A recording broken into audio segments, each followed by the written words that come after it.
With the vision experience, and in this video we're going to talk about setting up your subwoofers for your custom home theater system. These are the Dr. Sue subwoofers, and we have two of these that are part of a custom movie theater that we're building for a great client in Chicago.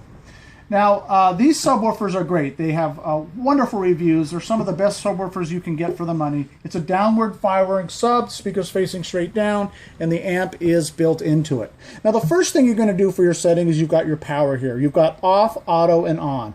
Obviously you can turn your subwoofer off and on every time you use it. If you go to auto, once your subwoofer has been standing idle for about maybe 30 minutes or so, it automatically goes into a standby mode, uses very little electricity, and then once you turn on your system again, it automatically fires up. So we recommend just to go with the auto setting.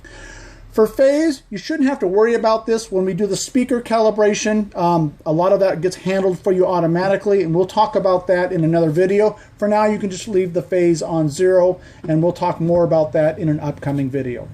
For your volume, your preamp will calibrate your speakers and volume settings, which we'll also talk about in an upcoming video. You just want to make sure that your volume for your subwoofer is set up loud enough so that you have enough to hit the thresholds for your settings.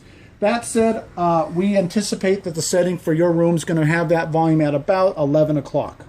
In that range. So we'll talk more about that later, but initially when you get your system out of the box and set it up, put it right there around that 10, 11 o'clock, and I think you'll be just fine. For the crossover frequency, you're not going to be using this. The preamp is going to be handling the crossover for you. So down here there's a button that says crossover, and just keep that out. Now to connect your speakers, you see you've got all these speaker jacks over here. You're not going to use any of them. You're going to plug your speakers into this little RCA that you see right down here.